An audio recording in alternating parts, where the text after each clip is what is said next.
Hi, I'm Shonda Ramsey, your host and fellow indie author. Are you overwhelmed at the thought of publishing your book by yourself? Has fear kept you frozen in place, unable to write even the first word of your book? Not knowing the steps you need to take shouldn't stop you from writing. That's why I've asked for help from some amazing industry professionals, published authors, and others who are in the same situation as you to share their knowledge on the self-publishing process. Welcome to Dear Indie Author, where we inspire creative independence in every writer. Hey everyone, welcome back to another episode of Dear Indie Author. I am Shonda Ramsey, and today you are going to be joining me one-on-one while I talk to you a little candidly just about what to do this fall. I think that now is the time for you to pick up your next project, or perhaps even pick up one that you've set aside for a little bit. I think that one thing that everyone does is at the first of the year, they set their new goals, their new intentions, and they want to do all the things off, first in January, right when the new month starts. I am a little different. My birthday is in September, and so I have kind of made it my thing every year to do something that really pushes me out of my comfort zone and gets me to do something new every September. And so this year I am making a commitment to actually write that romance series that I have been putting off to the side time and time again. I think it's time to pick it back up, to take it more seriously, and I want to take you on the ride with me. So here is what I think is probably the easiest thing to get started. I tell other people. I don't just tell them, but I also invite them to come and join me as I do this. Why? Because I need accountability. I know that I have good intentions. I want to do something, but sometimes my follow through kind of lacks. And I think that tends to come from having a busy schedule, trying to do as much as I can to help other people. I've got a business that I run, so it's really easy to pick up these excuses and to not write. I have a career that keeps me busy from pretty much 9 to 5 every day, and so when does that leave for writing? I think that that's something that you have to really just kind of piece together for yourself, rearrange your schedule the best that you can, and come up with new habits in order to achieve your goals. One thing that I want to encourage you to do, if you have not yet done it, is to find a community. I think that one thing that has helped me be successful when it comes to writing and to keep writing is to do it with someone else. You can pick one friend or you can have 100 friends. The choice is entirely yours. The way that I did this was back in 2020 when the world shut down. I challenged my best friend and fellow author, Jalen Million, to start writing again. It was something that I had seen she had kind of not been picking up and doing as much as she had in the past. And so I wanted to just encourage her a little bit to just try it, just to give it a shot. The way that we did this was I would give a kind of silly prompt for her to work on and to develop a story from. What I was not expecting, however, was for her to issue that same challenge back to me. So when she did, I kind of froze a little bit and I'm like, I just don't know that that's for me. But with her encouragement and her celebrating with me every step of the way, it kind of has become this yearly fall tradition that we hold together. It started off as a way to just kind of test the boundaries of our writing a little bit, dip our toes in the water, so to speak, see if we still had it within us to do it. And then as we started to share with one another what we were writing, we were finding that it was kind of sparking this desire to really write a book back in both of us. And so in 2022, that was the first year that we fully committed in the fall to try to write 50,000 words. We really wanted to hit that goal. And I remember that year going into it not really knowing what I was doing. And I thought, I'm just going to sit down and see what comes out. And what I found was pure and utter chaos was what ensued in front of me. I didn't know where to take the story. I would sit and stare at the blank screen and wonder, what do I need to write? Does this story even make any sense? And then afterwards, when I did write those 50,000 words, I didn't finish the story. I just stopped there. And I decided that it was such a mess that I had to go back and I had to edit it and I had to look at it and I had to read it. And the more I did that, the more I was finding that I hated everything that I wrote. Or worse yet, as I was editing it, my own story was coming out in one of the characters. And so I took that book that I had started and I just pushed it way far back on the back burner. And I instead, in 2022, focused all of my attention on writing my book, Authentically Anchored. I did the same process where I set aside time from September through the end of the year in order to devote solely on writing my first rough draft. The difference that time, however, was I created an outline that would guide me through chapter by chapter. So then when I sat down at the keyboard, I wasn't questioning, what am I going to write about today?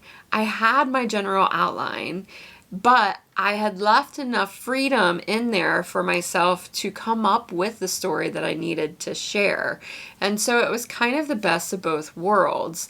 Someone might call that being a plotter and a pantser kind of combined together, or a plantser, I think is what they call that. You can call it whatever you want. I just know that I like to have some sort of structure and order to sit down and actually write my book. Other people, they don't need that. So you have to find really what works for you as far as the outlining process goes. What I am challenging myself to do this year is slightly different. So I am going to pick back up the romance books that I had started.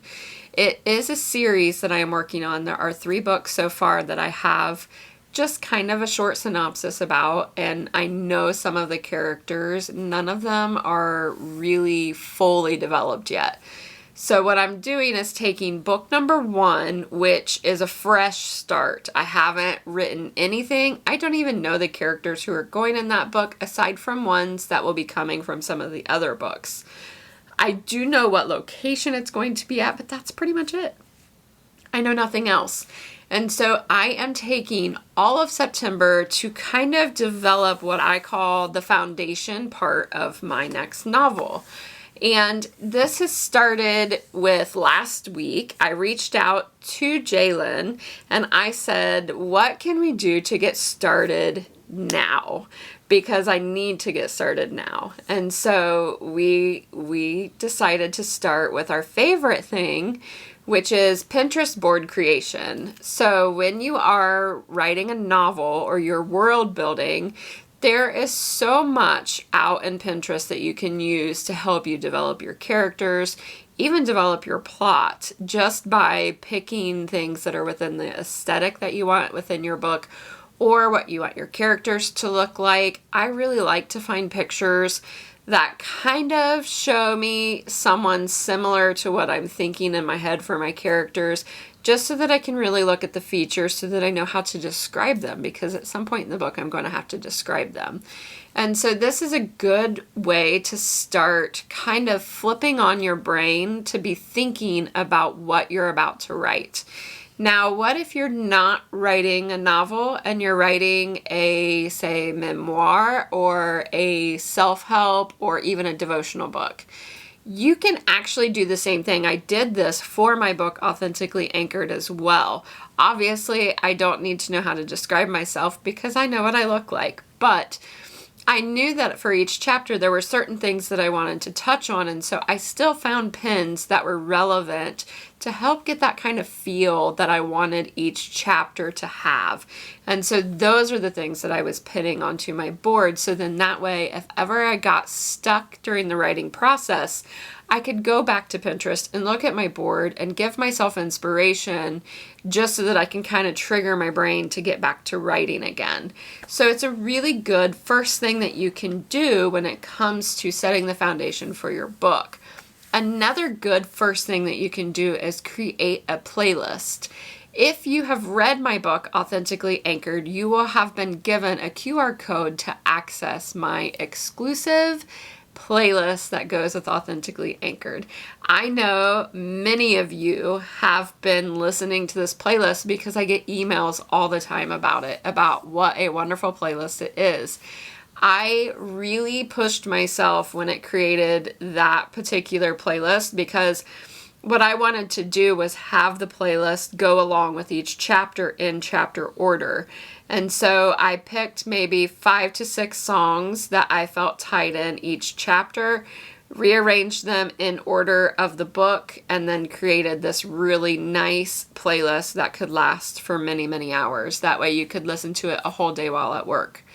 I kind of want to do the same when it comes to my romance books, to where it does go with the ebb and flow of romance, the ups and the downs, the highs and the lows, you know, all those moments, and not just be a collective playlist of songs that don't make sense. So I like to order them to go along with kind of like my outline of the book. So obviously, if you're going to create a playlist like that, you're going to need to have your outline first. But if you're not, then you can just start creating a playlist that has songs that just kind of reflect what your book content is about. It's really a lot of fun, and it gives your readers something extra for no cost. I think that they really can appreciate that, and it's something that a lot of readers like, is to just immerse themselves into the experience of reading your book and being part of your world. And so it's such a nice tool that you then can share with your audience, which is perfect. So that is something that I've already begun. I've begun the process of a playlist and my Pinterest boards. And then I know that my next step is I got to figure out who's going to be in this book, because I don't know. So I need to come up with a character list. Now, some people might want to do their outline first so that they know what characters are needed. But I work a little differently. So I like to create relationships. I'm very big on having relationships with other people within the book. So when it comes to romance, you know that there's always going to be the 2 main characters who ultimately fall in love, right? But who are the people that are going to influence them along the way? What are their roles going to be? Is it going to be a big role or a small role? Those are all things that you need to know in order to create your outline effectively. At least that's what I think. For me, that is what has worked. If I create an outline, but I don't know my characters, I get kind of stuck in that outline, and I think, well, what's the outlining factor here? What's going to happen? You know, it can't always just be about just the 2 of them. There has to be some sort of outside force. There's got to be some camaraderie. There's got to be something else. And so I like to create my character list first, so then that way I know who potentially I'm going to be bringing into the story. And then from there, I kind of dwindle it down. So usually I create a list of more characters than what will make it in the book, but I like to have more than not enough. And so I think that that's a really good place to start. When it comes to creating characters, as I start creating them, the very first thing I do is they get their own Pinterest folder within my board. You can do those, you know, subboards on a board, and so they all get their own, and then I start pinning to their board as well. So then that way I can kind of build who they are as a person, and then that's just only going to help me further know what I'm going to be describing. The other thing too that I noticed in the first romance book that I wrote is I was terrible at remembering ages and dates. So I had to go back in and really check, and it was like, well, what age did I set for this character? Because in this chapter, I said one thing, but in another chapter, I actually said something different. And so you have to really kind of know those things about your character. One thing that I found helped me the most was to create a Google sheet to keep track of all my characters. I call it my main character sheet. And so on my main character sheet, I list everything that I can think of that I'm going to need when writing the book. It usually has their first, middle, and last name. It has their age, their date of birth, so that in case their birthday is within your book, you know when that is. It has their connection, so if their parents, their siblings, their children, their spouse, whomever is connected to them, you always make sure you connect back to them. Their hair color, their eye color, any other thing that you want to make mention of that makes them who they are, I always note it. And I even will embed a photo into the spreadsheet so that I kind of have a general thought of what I want this person to look like. And then any other notes that you want in there, you would put in there. And then that is something that you can access as you are writing. I think that when you build your foundational pieces, these only are going to help you when you get to the outlining process. Now, since I'm going to be writing in November and December, I know that October I'm going to spend on my plotting and really working on that outline and redefining everything. And so for now, I just need to do all the groundwork that I possibly can so that come October 1st, when I'm ready to build that outline, I've got everything I need. My research should be done. I should know everything. Like, for instance, this particular book, there is going to be a home that they are going to be walking through for potential purchase. And so I need to do research to the area where this is at so that I can make sure that I am properly, talking about what this house is, where it's at, is it even physically possible in this location, that kind of thing. Because my location is a state that is known and it is a place that is known. So I want to make sure that I am able to, explain that in a way that is true to that area. So these are things that you can do just to kind of help lay your foundation. And then the next thing, once you get that going, is before October comes, you really need to work on your schedule. I have found that the most important thing I can do is set aside some time every single day to devote to writing from now until the end of the year. This is only going to help me obtain my goal of writing that first messy draft. Remember, that is the goal here. The goal is not to have a polished manuscript by the end of the year. It's to just get out that first messy draft from my head and onto paper. And so I just want to make sure that I'm scheduling time for myself to do that. And the way that I do that is I create a outstanding appointment for myself every single morning. If I have a busy day that day, it may only be 30 minutes. But if I have a day that's not going to be so jam-packed with other things, I might be able to do an hour. And some days I might be able to do longer. It just really depends on the day and the schedule. And so what you need to do is kind of approach it the same way. If writing is something you are truly passionate about and you really want to either become an author, or if you already are an author, you need to treat it as if it's your career. Why? Because it is your career. The only way that you're going to be a successful author is to treat it like the career that it is. You have to show up every single day. And so that is something that I really try to do. Obviously, once we get through this rough draft process, then we might be able to take a break, and relax a little bit before we move into the editing process. But for the sole purpose of the goal of hitting that rough, messy draft by the end of the year, it's really important that you show up every day and put in an effort in order to get it done. The other thing that I want to encourage you is, if you do not have a community to do this with, I would love if you would just come and join us. So I am hosting what I am calling November to New Year. It's a free 3-month workshop where really all we are going to do is show up in this Facebook group. We're going to have weekly Zoom write-ins, and we're just going to work together on our own projects. You get to work on your project. I work on my project. Jalen will work on her project. It's just there for accountability, for a little bit of help when you get stuck. And at the end of it, if you want critiques, then we can talk about critiques with each other. So it's just something that will help you stay motivated from now until the end of the year to keep going, to keep writing that rough draft, and to keep reminding you that no one is going to read your rough draft except for you. That draft is for you to just get it out of your head and onto paper. If you choose to share it with someone else, that's totally your call. I have to admit, I do share mine with Jalen. She shares hers with me. It's just something that we do.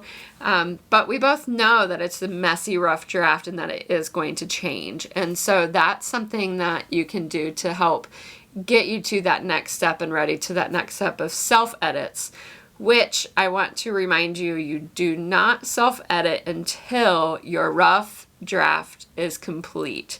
I know that that's difficult, and I know that it will be so tempting to just go back and fix a few things here or there, but what happens when you do that is it stumbles you. You start reading it and you think, oh my goodness, this is terrible, this isn't good enough. Well, my friend, a messy rough draft is supposed to be terrible and not perfect. It's not polished. There's going to be so many errors. You're going to find that you say so or that or within it. And you know what? It's okay, because edits will take all of that out later. You're also probably going to find that you change your tenses from time to time. Totally normal. It happens to everybody. Don't let that stop you. If you get into the habit of wanting to self-edit, you will never move forward to finish. And what the whole purpose of writing from November to New Year is to start with once upon a time and ending with the end by the end of the year. And then that way you'll have everything in between already written and you can go back and fix it later. I think that that is the way of moving forward and getting your ideas out of your head and onto paper. So if you would love to join us, I would love to have you. Please head over to authenticallycreated.com for more information and to get signed up. Sign-ups are available until September the 27th, at which time they will close and we will move on. But I would love to have you and hope to see you there. Thanks, guys. Hey writers, have you tried to start writing only to get frustrated and give up before you get anywhere? Are you ready to take your novel from idea to completion? Join us for November to New Year, Novel Writing with Authentically Created, a 3-month writing workshop. Starting October 1st, we'll guide you through plotting and planning your novel before we get started with writing. Plus, it's free to participate.